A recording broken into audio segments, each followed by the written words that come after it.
Obviously वही हुआ है जो हम पहले भी कहते थे कि खेलों को सियासत से बिल्कुल दूर रखें, बिल्कुल दोनों को ओवरलैप ना करें, और बिल्कुल यही हुआ है। पहले ज़रा आईपीएल की आपको बात बता देते हैं कि कल in the middle of the match Dharamshala में आईपीएल का एक मैच चल रहा था। In the middle of the match उनको वो मैच अबेंडन करना पड़ा क्योंकि ब्लैकआउट होना स्टार्ट हो गया। धर्मशाला की हम बात कर रहे हैं इन इंडिया, और हमारे अपने पीएसएल के साथ भी कुछ ऐसा हो रहा है कि अब it might have to move out of Pakistan, लेकिन हम उसमें बाद में करेंगे। पिंडी स्टेडियम के करीब जो भारतीय ड्रोन आया था उसकी वजह से सर्टनली एक सिचुएशन बनी। जी, सोहेल इमरान हमारे साथ हैं। सोहेल इमरान, ये बताएंगे आईपीएल वाला क्या सिचुएशन बनी, क्योंकि हमें अभी तक सिर्फ इतना ही पता है कि एक मैच बीच में ही अबेंडन करना पड़ गया। जी हुमा, शायद इंडिया इस खामख्याली में था कि सारे का सारा जो अभी जाहिरियत थी उसका असर सिर्फ पाकिस्तान की क्रिकेट पे होगा। वो शायद भूल गया था कि उनके यहाँ भी आईपीएल जारी है, जिसमें बेशुमार जो गैर मुल्की खिलाड़ी हैं, कम से कम ऑस्ट्रेलिया के जो खिलाड़ी हैं वो 15 खिलाड़ी वहाँ पर हिस्सा ले रहे हैं। जिस मैच का आप जिक्र कर रही हैं ये पहले ब्लैकआउट किया गया, पहले कहा गया कि ये यहाँ पर कोई टेक्निकल फॉल्ट आया जिसकी वजह से लाइट चली गई है और टावर्स जो है उसके बंद हो गए, लेकिन उसके बाद उस मैच को उन्होंने ख़त्म करना पड़ा। और जिस तरीके से वहाँ पर खिलाड़ियों को ले जाया गया ट्रेन के ज़रिए और बसों में और दूसरी कोचेस में बिठाया गया, उसके तमाम तर विजुअल्स जो हैं इस वक्त सोशल मीडिया के ऊपर वायरल हो रहे हैं कि किस तरह का पैनिक फैला वहाँ पर। और उसके बाद उनको हंगामी इजलास भी बुलाना पड़ा बीसीसीआई को, और उसके साथ साथ आईपीएल की जो मैनेजमेंट है उनको भी बुलाना पड़ा, और उन्होंने बड़ा हौसला देने की कोशिश की गैर मुल्की खिलाड़ियों को। अरुण जो हैं उनके जो चीफ हैं उनको, उसके साथ साथ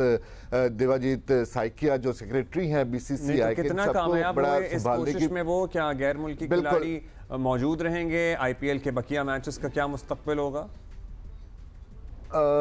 अब्दुल्ला, अभी जो बात आ रही है सामने वो ऑस्ट्रेलियन प्लेयर्स की है, जो कि तकरीबन 15 प्लेयर्स हैं, और उसके साथ साथ जस्टिन लैंगर और रिकी पॉन्टिंग उनके कोचेज़ हैं वहाँ पर, स्पोर्ट्स स्टाफ में शामिल है, दीगर लोग भी शामिल हैं। उन्होंने कह दिया कि वो फौरी तौर पर इंडिया छोड़ना चाहते हैं। कुछ खिलाड़ी आज नहीं तो कुछ खिलाड़ी सैटरडे को दुबई की तरफ निकल जाएंगे, और इस हवाले से उन्होंने अपने क्रिकेट बोर्ड को भी बता दिया है और जो उनकी मुतलका टीमें हैं उनको भी बता दिया कि जो भी फर्स्ट अवेलेबल फ्लाइट होगी वो उससे वहाँ से निकल जाएंगे। कुछ यही सूरत हाल वेस्ट इंडीज़ की है, कुछ यही सूरत हाल न्यूजीलैंड के प्लेयर्स की है। तो लग ऐसे रहा है कि या तो पोस्टपोन करना पड़ेगा इसको फौरी तौर पर आईपीएल को, जिस तरह की खबरें इंडिया की तरफ से आ रही हैं, या फिर इसको थोड़े वक्फा देना पड़ेगा ताकि इसको दोबारा किसी दूसरे वेन्यू पर जाकर शुरू किया जा सके। बात तो सारी यही हो गई। भट्टी साहब, welcome to you as well. Bhatti साहब, बात तो सारी वही हो गई कि ये इंडिया की जो मिस एडवेंचरिज्म जो इंडिया कर रहा है तो उसका खमियाजा तो उनको खुद को भी भुगतना पड़ रहा है। उनकी माली नुकसान है, मतलब माली नुकसान भी है। जिस तरह लोगों को स्टेडियम से इवैक्यूएट करवाया गया, ये तो एक छोटी सी मिसाल है कि ये ना समझें कि इनको उसके असरात नहीं होंगे जो वो खुद कर रहे हैं इंडिया। तो मतलब लोग तो खुद ही कंप्लेन करना चाहिए उनको। क्रिकेटर्स जो वहाँ रहना नहीं चाहते, वो निकलना चाहते हैं वहाँ से कि जी हम निकल रहे हैं। क्या कहेंगे इस हवाले से भट्टी साहब? देखिए, सबसे पहले बहुत शुक्रिया अब्दुल्ला, हुमा और सोहेल इमरान जो कहानी बता रहे हैं, ये दुनिया के उस क्रिकेट बोर्ड की कहानी है जो पैसे के लिहाज से भी बहुत अमीर है और दुनिया की सबसे बड़ी लीग करवा रहा है। लेकिन कल रात जिस तरह भारत को वैसे तो बहुत सारे फ्रंट्स पर मुंह की खानी पड़ रही है, लेकिन क्रिकेट के फ्रंट पर जिस तरह कल भारत को सुर्खी उठाना पड़ी और शर्मिंदगी उठाना पड़ी, मेरे ख्याल में इसका अगर पाकिस्तान से कंपैरिजन आप कर लें, पाकिस्तान तो माली तौर पर पाकिस्तान क्रिकेट बोर्ड इतना अमीर बोर्ड नहीं है, लेकिन पाकिस्तान क्रिकेट बोर्ड ने जिस तरह दानिशमंदी के साथ और एहतियात के साथ पूरे सिनेरियो को लेके आगे चला, रात को 2:15 बजे पीएसएल को दुबई मुंतकिल करने का ऐलान किया। उसके मुकाबले में आप देखें जो कुछ धर्मशाला में हमने कल रात देखा, और दुनिया भर का मीडिया इस पर लिख भी रहा है, बोल भी रहा है। इवन लोग जो हैं जिस तरह वो भागते हुए और खौफ के हालत में ग्राउंड से निकले, तो मेरे ख्याल में इससे ज्यादा शर्मिंदगी भारतीय क्रिकेट बोर्ड को उठाना नहीं पड़नी थी, लेकिन शायद उससे वो अकल के नाखून ले लिए। क्योंकि हम ये समझना चाह रहे हैं कि वो एक्सपेक्ट नहीं कर रहे थे कि कुछ इस किस्म का होगा। नेचुरली जब वो ही अटैक कर रहे हैं पाकिस्तान पे, और हमने तो अभी कुछ किया भी नहीं है, हमने तो कुछ किया नहीं, खुद ही ब्लैकआउट भी अपना कर लिया खौफ के मारे कि कहीं हम कुछ करना दें, जो कि हमने नहीं किया। मतलब मुझे समझ नहीं आ रही कि उनकी एक्सपेक्टेशन क्या थी, और बीच में हम फॉरेन प्लेयर्स के साथ अपना आईपीएल भी चलाएंगे। देखें हुमा, भारत जो है ना, और मैं तो क्रिकेट की बात करूंगा, भारत खुद फरेबी का शिकार है। वो हमेशा समझता है कि हम सुपीरियर हैं, हम दुनिया को जहां चाहेंगे, जिस लाठी से चाहेंगे वो हाँक लेंगे।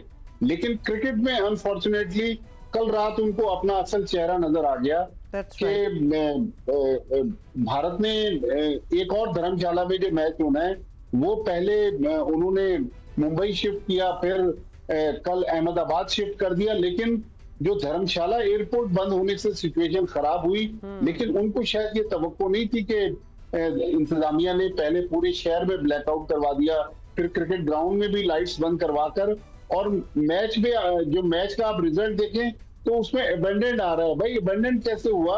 ये तो आपने अपनी धौंस और धांधली से मैच को बंद करा दिया, और लोगों ने जिन्होंने करोड़ों रुपए के टिकट खरीदे थे उनको धक्के देकर। अच्छा, पीएसएल भट्टी साहब, अब बताइएगा, उनको धक्के देके लिटरली वो सब विजुअल्स हम चला भी रहे हैं, देख भी रहे हैं, हमारा पीएसएल का क्या हतमी फैसला हुआ फिर?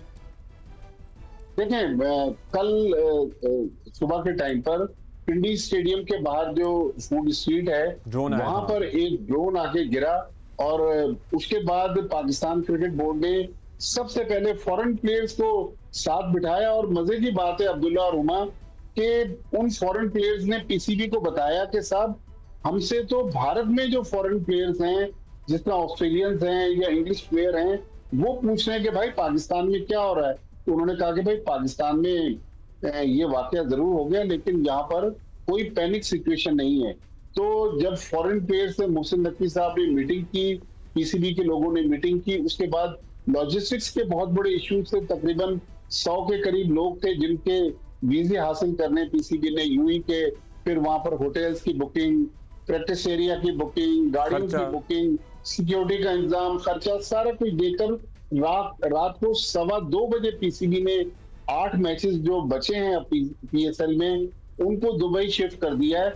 लेकिन अभी उनकी तारीख तय होना बाकी है, क्योंकि लेट नाइट ये फैसला हुआ। अब पीसीबी मेरे ख्याल 6 से 7 दिन बाद ये टूर्नामेंट जो है वो दुबई शिफ्ट कर रहा है, और मेरे ख्याल में कोशिश करेगा कि डबल हेडर करवाकर जल्द से जल्द ये टूर्नामेंट मुकम्मल कर दे।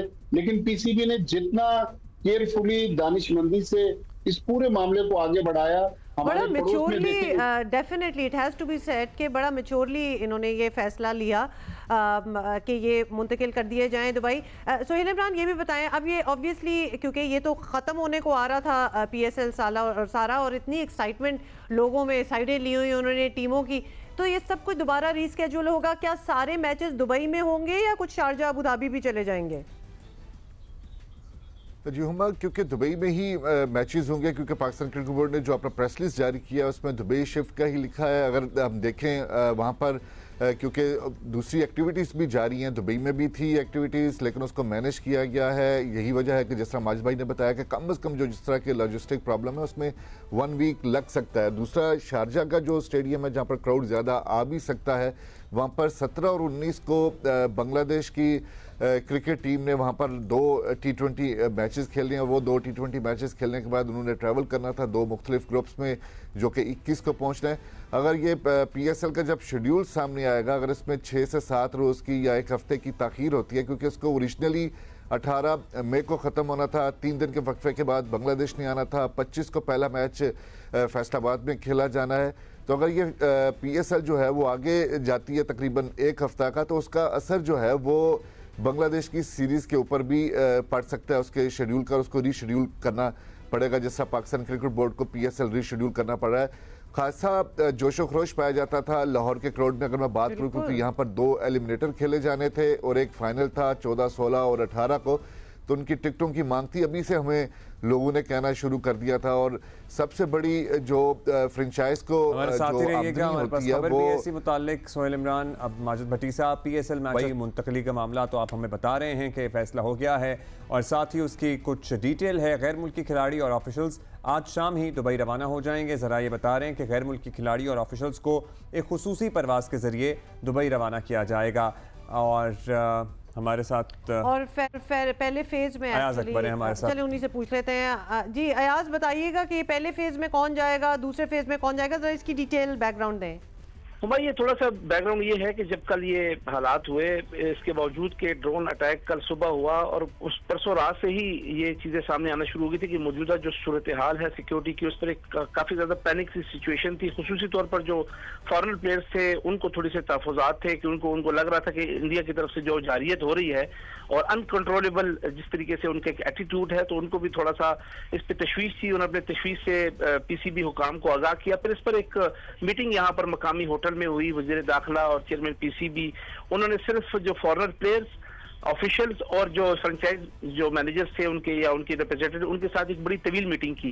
पहले कोशिश की गई कि कराची मैनेज किया जाए, कराची भेजा जाए, जिस पर ये उनके तहफुजात थे कि कराची, अगर इस्लामाबाद आप के यहाँ पर प्रॉब्लम है तो कराची में भी हो सकते हैं। और उन्होंने कहा कि जो जिस तरीके से उन्होंने अपने तहफुजात का इजहार किया कि इंडिया जो जिस तरीके से वो एक इस तरह की जारियत कर रहा है, मुसलसल करे जा रहा है, तो वो कह रहे थे कि अनएक्सपेक्टेडली अगर कुछ ज्यादा मसला हुआ तो फिर हमें एयर स्पेस बंद होगी, हमें अपने घरों को कैसे जाएंगे।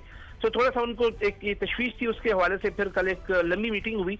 मीटिंग के बाद फिर मोहसिन नकवी साहब जो है चेयरमैन पीसीबी, वो उठ के चले गए।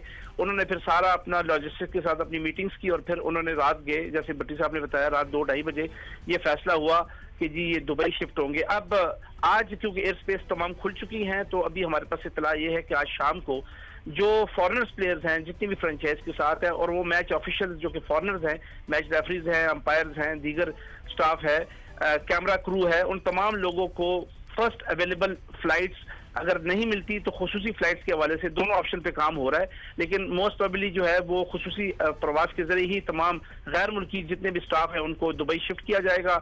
और उसके बाद जैसे कि भट्टी साहब ने कहा कि वीजे का भी इशू है, दुबई की काफी ज्यादा वीजा प्रॉब्लम है, आपको मालूम है। तो उस हवाले से आज ही जो है अभी सुबह से ही काम शुरू कर दिया गया है। जो पाकिस्तानी खिलाड़ी उनके वीजा प्रोसेस जैसे ही होते हैं, जिसके वीजे आते जाएंगे, तो अगर कमर्शियल फ्लाइट्स ऑन हुई तो वो वहां से दुबई शिफ्ट होंगे। अदरवाइज अगर इकट्ठे आते हैं और कोई इशू हुआ एयर स्पेस का, तो खुसूसी फ्लाइट के तमाम करके दीगर खिलाड़ियों को और पाकिस्तानी ऑफिशियल्स को जो है वो दुबई पहुंचाया जाएगा।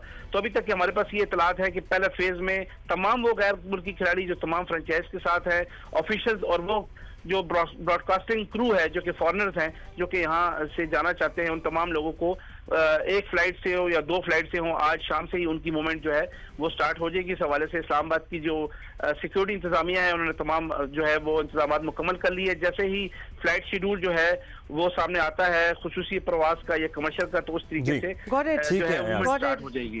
ठीक है। अच्छा सुहेल, आप तो वहाँ मौजूद थे, जाहिर है कल के मैच की जो सूरत हाल बनी वो नहीं हो सका। उसके बाद अब एग्जैक्टली बताइएगा क्या माहौल था वैसे, और जो हाँ खिलाड़ी हैं उनकी तरफ से क्या आरा सामने आ रही थी फ्रेंचाइज ओनर्स की तरफ से? जी तो ये पिंडी में मैच खेला जाना था जो कि वहाँ पर उसको मनसूख करना पड़ा हालात की वजह से, क्योंकि पिछले 2-3 दिनों से खासे जब से टेंशन बनी हुई है प्लेयर्स में भी उस तरह कंसंट्रेशन नहीं थी मैचेस के ऊपर भी, वो भी हालात के ऊपर नज़र रखे हुए थे। क्योंकि सबसे लास्ट में लाहौर कलंदर्स की टीम ने यहाँ से जाना था लाहौर से रावलपिंडी के लिए, उनकी शेड्यूल में पता नहीं चल रहा था कि वो पहुंचेंगी, वहां पर नहीं पहुंच सकेंगी, लेकिन फिर भी जब वो एयर स्पेस खुलती है तो उनको वहां पर पहुंचाया जाता है। तो ये खासी परसों ट्रेनिंग सेशन भी था एक, वो भी मनसूख करना पड़ा। लेकिन ये तमाम कर सूरत हाल ज़ाहिर अगर एक आम आदमी जो है वो मुतासर हो सकता है, और जो वो लोग जो जिनके ऊपर सबकी नज़रें हैं और जिन्होंने खेलना है वो भी खासे मुतासर है। और अब जो सबसे ज़्यादा जो एक सिलसिला होगा शुरू होगा कि पाकिस्तानी जो खिलाड़ी हैं, जो मुल्की खिलाड़ी हैं, जिस तरह अयाज ने भी जिक्र किया है कि गैर मुल्की खिलाड़ी ज़ाहिर है उनको वीज़ास की कोई प्रॉब्लम नहीं होगा, उनको तो ले जाया जा सकेगा फौरी तौर पर। लेकिन अगला जो सबसे बड़ा चैलेंज है वो पाकिस्तान क्रिकेट बोर्ड को यही है कि मुल्तान की टीम मुल्तान में बैठी हुई है और उसको और उसके खिलाड़ियों को, गैर मुल्कियों को फिर एक मरतबा यहाँ पर इस्लामाबाद लाना पड़ेगा या उनको मुल्तान से फ्लाई करवाया जाएगा। तो ये इस तरह की टेंशन्स हैं लॉजिस्टिक के हवाले से। तो डेफिनेटली उससे प्लेयर्स भी मुतासर हो रहे होंगे और उनका जो फ्रेंचाइज चैलेंजेस तो आए हैं, वो तो हैं, नज़र आ रहे हैं, लेकिन होपफुली पीसीबी ने जिस तरह बड़े बड़े मुश्किल वक्त देखे, बाय द वे पीसीबी ने कोई एक मुश्किल वक्त नहीं देखा। मतलब आपको याद है कि ज़माने में करा दिया, ज़माने में किस तरह मैचेस होते थे, किस तरह पहले शायकीन नहीं अलाउड थे, फिर उनको आने दिया, मतलब बहुत चीजें देखी अभी हैं। जब कराची से लाहौर और पिंडी मुंतकिल हो रहे थे मैचेस, आपको पता है बीच में एक एहतजाज की वजह से वो पूरी शाहराह ब्लॉक थी, किस तरह तैयारों के जरिए वो सामान जो ब्रॉडकास्टिंग के लिए ज़रूरी है वो मुंतकिल किया गया। So I am sure they would overcome this. अच्छा भट्टी साहब ये बताएं कि मतलब आपने तो बड़े ज़माने देखे हैं हमारी क्रिकेट के हवाले से, और ख़ासतौर पे पीएसएल तो डे 1 से आप कवर भी कर रहे हैं, देख भी रहे हैं, तो ये बड़ा कोई इस पर जो आप माहौल देख रहे हैं डेफिनेटली है तो अनप्रेसिडेंटेड, लेकिन स्मूथली मैनेज हो जाता है क्या? इस किस्म की सिचुएशंस के लिए हमेशा तैयार होते हैं पीसीबी, उनको पता होता है कि क्या करना है, मतलब ये हिकमत अमली आपको कैसी लग रही है जो अब हो रहा है? देखिए हुमा, एक जो आपके सवाल का पार्ट है जो आपने सोहेल इमरान से पूछा कि फ्रेंचाइज ओनर्स ने कल पीसीबी को ये रिक्वेस्ट की थी कि चूंकि मुल्क में जंग का माहौल है, लिहाजा अगर ये पीएसएल को यहाँ पर रोक दिया जाए तो ये ज्यादा अच्छा होगा, क्योंकि इस वक्त मुल्क में लोगों का मूड जो है वो क्रिकेट से ज्यादा किसी और तरफ लोग देख रहे हैं। ये राय सामने आई ना करवाएं तो बेहतर, ये बल्कि उन्होंने खत लिखा था, एक रिटर्न में पीसीबी से रिक्वेस्ट की थी। मतलब आप क्लैरिटी से भट्टी साहब आप कह रहे हैं कि यहाँ पूरा पीएसएल को अबैंडन यानी रोक दिया जाए या फिर पाकिस्तान में रोक दिया जाए और पाकिस्तान से बाहर ले जाए? नहीं, उन्होंने कहा था कि इस वक्त रोक दें, जब ये जंग के बादल छट जाएंगे तो उसके बाद पीएसएल करवा दे। लेकिन मेरे ख्याल में अगर आपको याद हो जो आपका सवाल का दूसरा हिस्सा था कि 2021 में जब कोविड आया था उस वक्त भी हमने ये सिचुएशन देखी थी, अचानक टूर्नामेंट को शिफ्ट कर दिया गया था अबू धाबी। तो मेरे ख्याल में पीएसएल इंतजामिया के पास अब कोई ऑप्शन था नहीं कि ये दुबई में टूर्नामेंट को करवाते, क्योंकि देखें एक तरफ तो जंग की सूरत हाल है, फिर दुश्मन ने हमारे एक तरफ वाटर रिजर्व पर अटैक किया, अब क्रिकेट ग्राउंड के बाहर उन्होंने ड्रोन फेंका, तो पीसीबी ये मैसेज भी देना चाहता था कि भाई आप हमारे साथ जो भी हरकतें कर लें, हमारी क्रिकेट जो है ना आपकी वजह से रुक रही है। आप 2007 से हमारे साथ बायलैटरल सीरीज भी खेल रहे हैं, लेकिन अल्हम्दुलिल्लाह पाकिस्तान की क्रिकेट पहले से ज्यादा फ्लरिश कर रही है।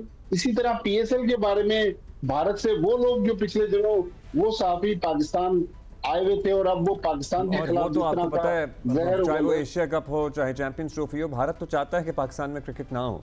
पाकिस्तान वो तो पहले से ऐसा ही है। लेकिन पीसीबी ने मेरे ख्याल में बहुत ही दानिशमंदी के साथ और बगैर किसी जल्दबाजी के 12-14 घंटे लेने के बाद उसके बाद आराम से ये फैसला किया।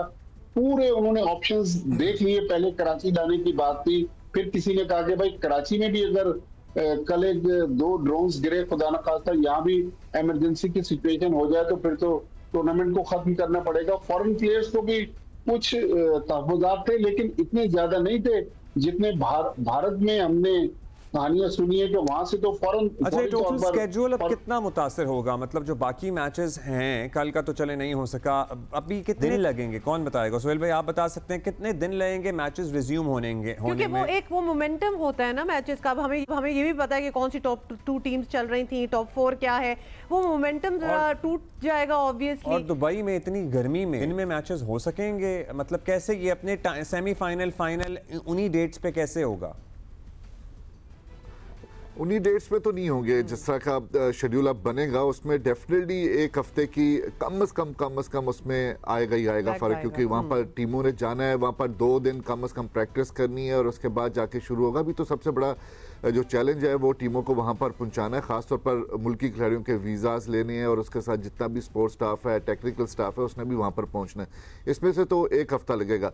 मेरा नहीं ख्याल कि वहाँ पर डबल हेडर हो सकेंगे। जिस तरह का वेदर वहाँ पर है, यही होगा कि दुबई के वक्त के मुताबिक वहाँ पर 9 बजे जो मैचेस हैं वो खेले जाया करेंगे। जैसे माजी में हम देखते रहे हैं कि अगर इस तरह का सीज़न रहा है, वहाँ पर गर्मियों में मैचेस होते रहे तो वहाँ पर 9 बजे मैचेस का आगाज़ होगा और तभी से मौसम के साथ जो है वो मैनेज किया जा सकेगा। अदरवाइज डबल हेडर की गुंजाइश नहीं निकलती। और वैसे भी अगर बाकी जितने मैचेस बचते हैं इसमें आपको 8 से 9 दिन तो चाहिए। सिंगल मैचेस अगर आप खेलते हैं, रोज़ाना की बुनियाद पर भी खेलते हैं और फाइनल से पहले एक दिन का वक्फा रखते हैं, तो 8 से 9 दिन आपको दरकार होंगे टूर्नामेंट को फिनिश करने पर। लेकिन डिपेंड ये करता है कि पाकिस्तान क्रिकेट बोर्ड अगले 24 घंटों में जब शेड्यूल का अनाउंस करेगा और ये भी बताएं उसके बाद जो स्पेक्टेटर्स होते हैं जो बड़े मतलब ऑब्वियसली यहाँ तो देख ही रहे थे, वो भी हम एक्सपेक्ट कर रहे हैं कि अभी सडन शिफ्ट अगर दुबई में चला जाएगा जो जहाँ बहुत पाकिस्तानी है, आर वी एक्सपेक्टिंग कि लोग मतलब आएंगे देखने के लिए?